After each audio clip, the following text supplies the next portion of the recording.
Okay, I think you should be able to show your slide now. If I'm still not allowed. still not allowed. Yes. It All says right. you're not allowed to share your screen. Okay, I think I'll just go ahead and share from my end then. Sure, no worries. All right. Okay. So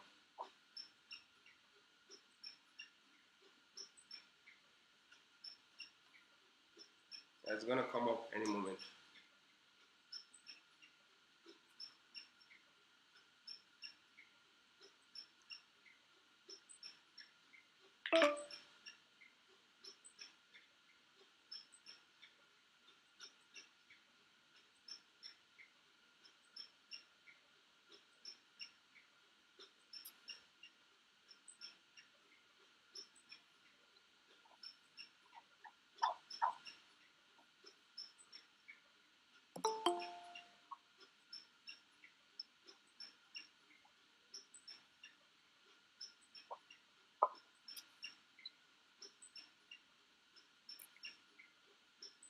So please let me know once you can see my screen.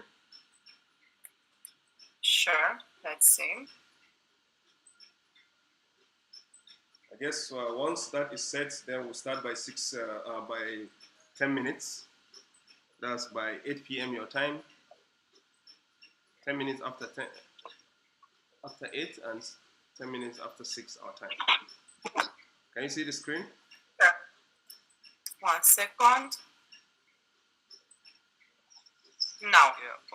Yeah, see this. Sorry, come again.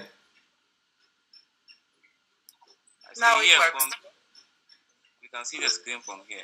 Oh, okay. Some people are saying they can see my screen. I don't know what's the issue. Maybe No, we can see it. All right, perfect. So I think we can go ahead and just start. So hello everybody, and welcome to today's episode of Climate Lab. And as usual, Innovate Lab has uh, has designed this program so that those interested in climate change and the impact of climate change across the world, especially in Nigeria, would be able to have access to more knowledge, more tools, and more resources that they can use, to combat the impact of climate change. And for those who don't know, Innovate Lab is an innovation and impact organization, and we run an innovation hub where we support individuals, startups, entrepreneurs, and even the general public to have access to solutions, tools, and products that make lasting impact in the community or in the society. We also do trainings to support the creation of talent pipeline, mostly in digital skills.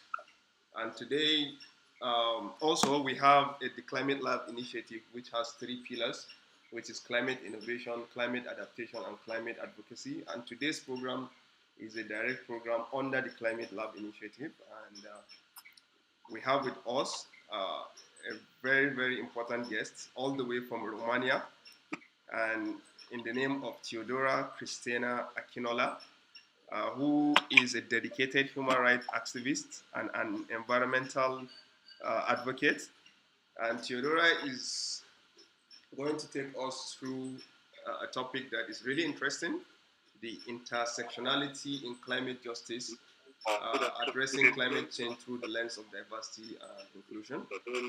And please kindly, bring out your writing, your jotters, your writing materials, because this session promises to be very, very, very, very interesting. All right, Theodora, the floor is yours. Hello. Excuse me 1 second, because I made the print screen just to have a grabbing with all of you, so I'll post you after on my LinkedIn. Oh, okay. Hello, I'm really glad to meet you all. I am Teodora Chinola. I am from Bucharest, Romania, and I am really glad to accept the invitation to be your host tonight. A little bit about me. I am in the world of activists for over 15 years. I'm pretty passionate about more thematics. First of all, I'm interested in human rights, and second of all, in climate change and climate justice, more exactly. You'll find more about me. I left at the end my email in case you have any other question and where we can connect on social media. So why did I propose this topic? Is because first of all, we are hearing a lot about climate change, but people, and we are hearing also a lot separately, diversity and inclusion, but they are really intersecting. And when we are talking about intersection, what are we meaning is how people are impacted on the regarding their racial aspect, their location, and many other details, how people are impacted differently.